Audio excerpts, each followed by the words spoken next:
कार्यक्रम है वो होने वाला है। ये मैं फिर से दोहरा रहा हूँ, 13 तारीख को शाम को इसका उद्घाटन होगा। 14 तारीख को 3 सत्र होंगे जिसमें डिस्कशंस होंगे। फिलहाल तो ये मेरे पास इंग्लिश में इसके टॉपिक्स शायद आए हैं, स्टिमुलेटिंग, जिसमें पहले दिन शायद is box office the only symbol of success in cinema, holistic analysis, ये एक विषय होगा। दूसरा विषय इज सिनेमा जस्ट एंटरटेनमेंट और मोर, ये एक विषय है। फिर तीसरा विषय है local is global, is going back the way forward. दूसरे दिन मतलब 15 तारीख को जो विषय है वो है री इमर्जेंस ऑफ भारतीय सिनेमा वुड्स टू रूट्स, जिसका जिक्र अभी हुआ, और role of women in development of cinema and in cinema. So ये बहुत ही महत्वपूर्ण ऐसे 5 विषय हैं जिन पर चर्चा होगी। बहुत मान्यवर लोग इसमें शामिल होंगे और ये डिस्कशन बहुत ही इंटरेस्टिंग रहेगा।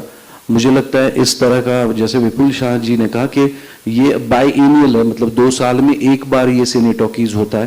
तो हम आशा करते हैं कि विषय हमारे पास इतने अच्छे आएँ और जो लोगों का जो सहभाग है वो भी दिन ब दिन बढ़ता जाए और विषय भी अच्छे निकल आए, जिससे cine talkies will be forced to have it every year. और अगर ये डिस्कशन अच्छे हुए तो ये हम सबके लिए ही अच्छा रहेगा, ये मान्यता है हम सबकी। और अभी अगर किसी को कुछ सवाल है इसके बारे में तो प्लीज गो अहेड। या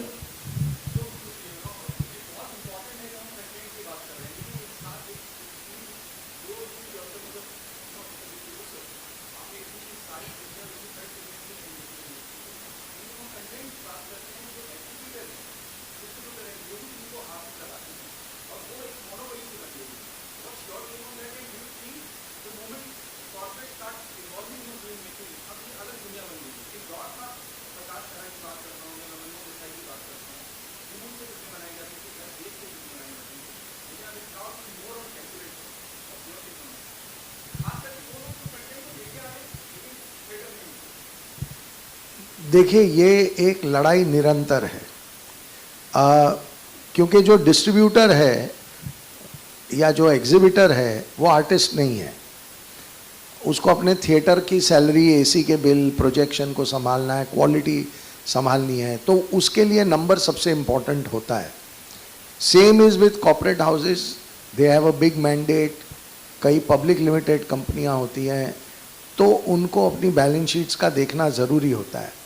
लेकिन मैं ये मानता हूँ कि ऑडियंस ने पिछले एटलीस्ट 3 या 4 साल में ऐसी बहुत सारी कंटेंट बेस्ड फिल्मों को, जिसमें बड़े नाम ना जुड़े हों, उसके बावजूद उन्होंने उन फिल्मों को बहुत सक्सेसफुल बनाया है और इससे बहुत दरवाजे खुले हैं, सबकी आंखें भी खुली हैं और सब लोग अब बात कर रहे हैं कि content is the best form to go forward. और अगर आप देखेंगे, मैं जैसे आपको कहूँ कि इसी साल एक बहुत छोटी फिल्म आई थी मुंजिया, और वो बहुत चली। वो फर्स्ट टाइम डायरेक्टर था, फर्स्ट टाइम एक्टर था, एक बहुत सीनियर प्रोड्यूसर थे, पर उसके अलावा टीम में कोई ऐसे बड़े नाम नहीं थे। उसके बावजूद उस फिल्म ने ब्लॉकबस्टर बिजनेस किया। करेक्ट। तो वो एक बहुत बड़ा साइन बार बार हर साल लोगों को मिल रहा है। हमने जब केरला स्टोरी रिलीज़ की थी तो किसी को नहीं पता था कि ये ऐसा बिजनेस होगा, या वैसे कश्मीर फाइल, बहुत सारी फिल्में हैं। तो धीरे धीरे लोग ये मानना अब शुरू कर चुके हैं कि कंटेंट का कोई ऑप्शन नहीं है। और जब एग्जिबिटर्स होते हैं या डिस्ट्रीब्यूटर्स होते हैं या कॉर्पोरेट हाउसेस होते हैं, जब वो देखते हैं कि ये कंटेंट बेस्ड फिल्में अनएक्सपेक्टेड नंबर्स कर रही हैं, तो फिर उनका भी झुकाव उधर आना शुरू हो जाता है। अब क्या होता है कि एक इतने सालों का पुराना सिस्टम है, उसमें से नए सिस्टम को जन्म लेने के लिए थोड़ा वक्त, थोड़ा संघर्ष इनएविटेबल है। हम सब उस दौर से गुजर रहे हैं जब हम सब अलग अलग किस्म के संघर्ष कर रहे हैं कि कैसा सिनेमा बनना चाहिए, क्या स्टार कास्ट होनी चाहिए, कंटेंट कितना इम्पोर्टेंट है, वगैरह वगैरह। और ये सिर्फ मैं अकेला नहीं, या भारती जी नहीं या सुनील नहीं, सब पूरी इंडस्ट्री इस वक्त उस थॉट प्रोसेस में लगे हुए हैं कि आगे का रास्ता किस तरफ है। तो बहुत अच्छी जगह पे है इंडस्ट्री, और मुझे लगता है कि अगर और 10 या 20 कंटेंट वाली फिल्में बहुत अच्छा परफॉर्म करेंगी तो आप देखेंगे कि पूरा सिनेरियो चेंज हो जाएगा।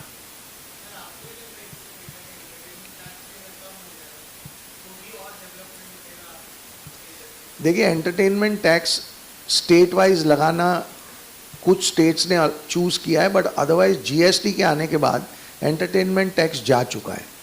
तो एंटरटेनमेंट टैक्स की वजह से फिल्में चलती हैं या नहीं चलती, ऐसा नहीं होता।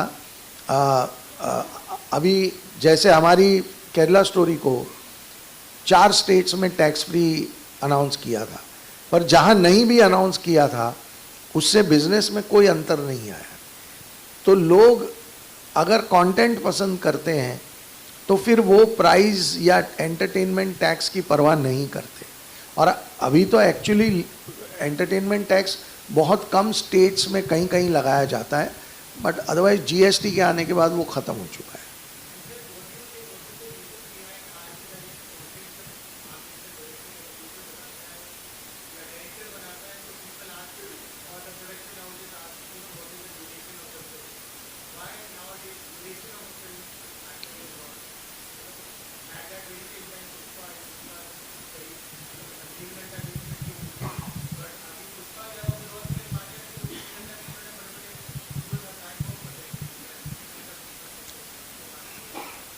नहीं, देखिए ऐसा नहीं होता है। एनिमल भी बहुत लंबी फिल्म थी, 3.5 घंटे की थी। जवान 3 घंटे के आसपास की फिल्म थी। पठान वॉज आई थिंक 245 और समथिंग।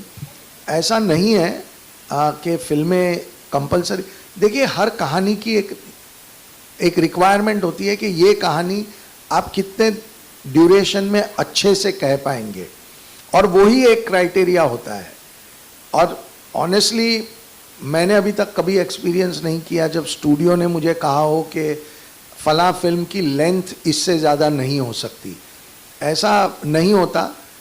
लोग, फिल्म अगर अच्छी होती है तो ये डिस्कशन बिल्कुल भी कभी आता ही नहीं।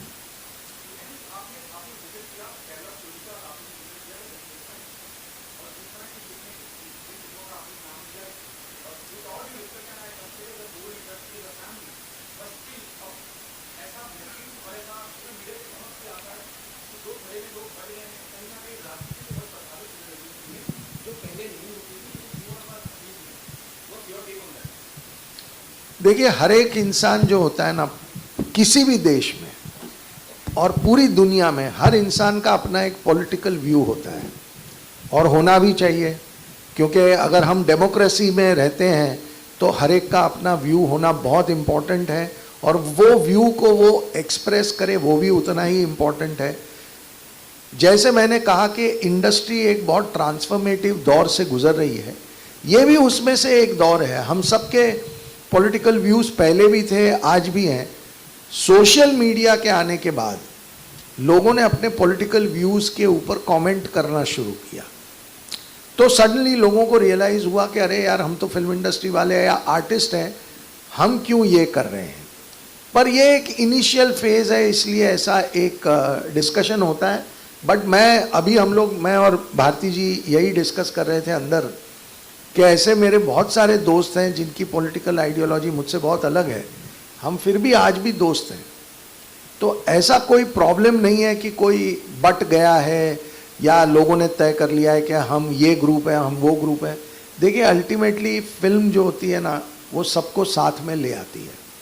तो अगर आपके पास अच्छी कहानी है तो आपके साथ वो लोग भी काम करेंगे जो पॉलिटिकली आपसे अग्री नहीं करते, तो वो कोई प्रॉब्लम नहीं है। और वो पॉलिटिकल डिसएग्रीमेंट अपनी जगह है और वो रहना भी चाहिए, उससे कोई प्रॉब्लम नहीं है। बट यू सी, अगर आप पठान जैसे पिक्चर देखेंगे तो उसमें तो एक ISI agent, she is helping India to find a rogue Indian agent. Indian agent है विलन उसमें, जॉन एब्राहम, और उनको पकड़ने के लिए एक आईएसआई की ज़रूरत है हमें।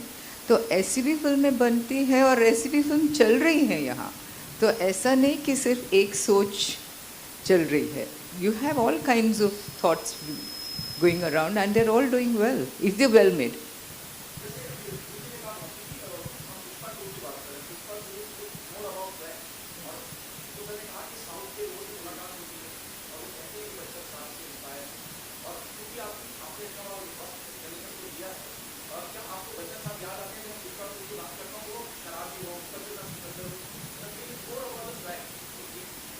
स्वैग तो हमेशा रहा है हमारी फिल्म्स में.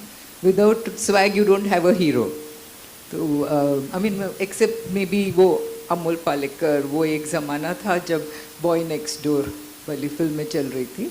But otherwise more or less if you have a very tall hero, I think that swag has to come. Whether it's Amitabh Bachchan और सलमान खान. सलमान खान की फिल्में में तो it's full of swag. So I think swag has always been there from Amitabh Bachchan downwards. Vipul sir,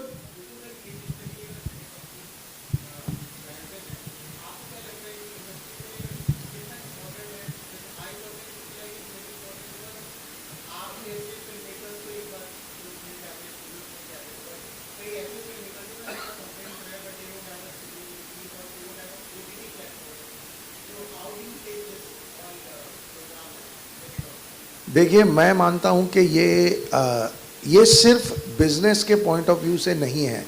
ये cinema और समाज को जोड़ने का काम करता है सिने टॉकीज.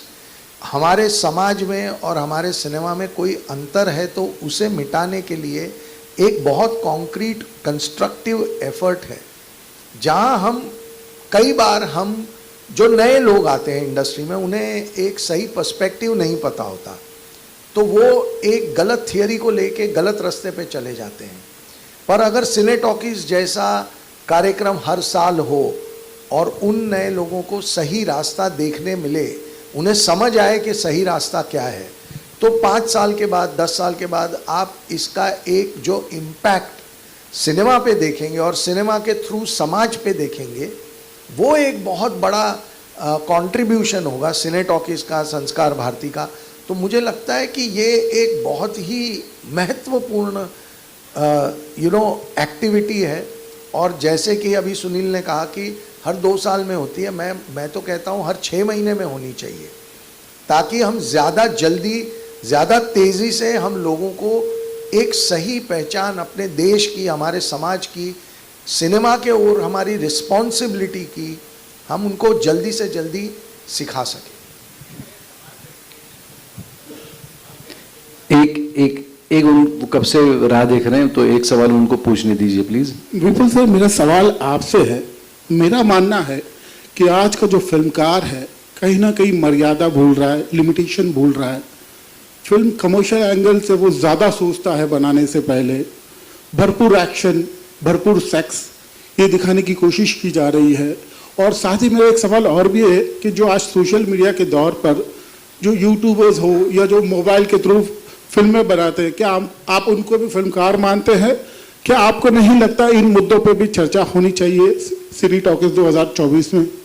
देखिए, हर मुद्दे पे चर्चा होनी चाहिए, लेकिन 2024 का एजेंडा फिक्स हो चुका है. मे बी नेक्स्ट एडिशन में ये मुद्दा आएगा. रहा सवाल एक्शन या वायलेंस या सेक्स का, देखिए इसका ना एक बड़ा अजीब रिलेशनशिप है. जब ऑडियंस देखती है तो फिल्म मेकर ये बनाता है.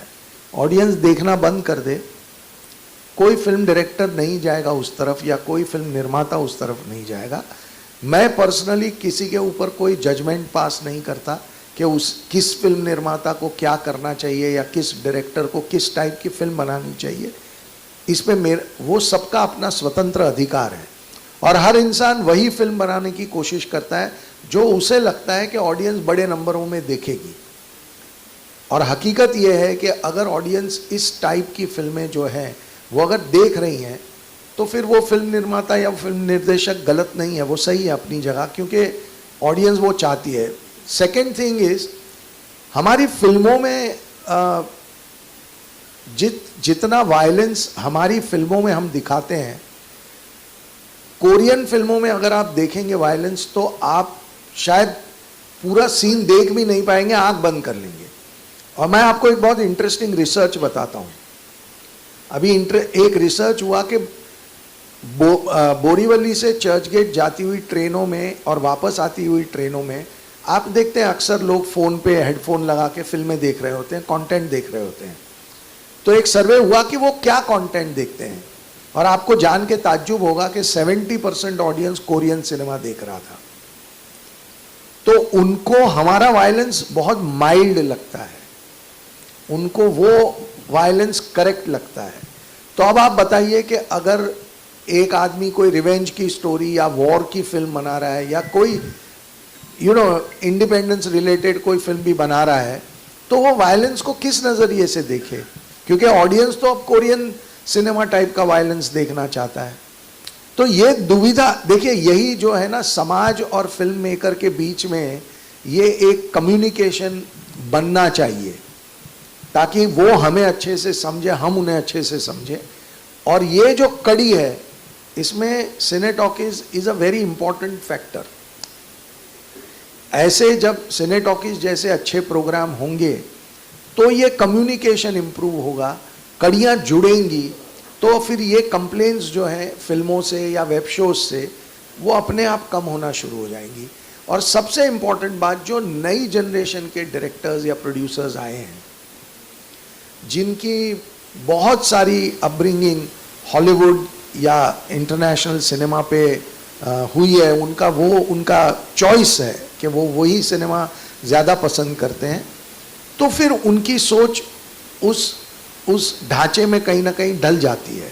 बट यही सारे फिल्म मेकर थोड़े मैच्योर होते हैं और वो समझने लगते हैं कि भारत वो देश नहीं है, भारत में संस्कार मर्यादा इनकी बहुत वैल्यू है, और वो धीरे धीरे सब चेंज हो जाता है।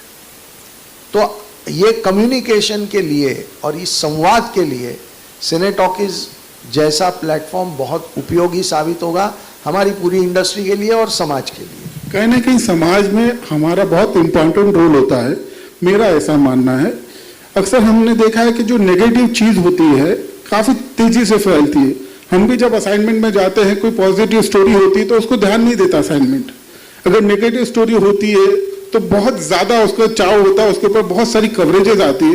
तो क्या हम नेगेटिविटी को ही बढ़ाना हमारा मकसद है, क्योंकि लोग पसंद कर रहे हैं इसको। But what about films like लापता लेडीज? ब्रिलियंट। उसमें क्या एक्शन था, उसमें क्या वायलेंस, उसमें क्या कुछ फिल्मों को अगर छोड़ दिया जाए तो no what I am trying to say, because OTT में भी ये कहते हैं कि गाली गलौच बहुत है, वायलेंस बहुत है, उसमें कुछ सेंसरशिप ही नहीं है एक्सेट्रा।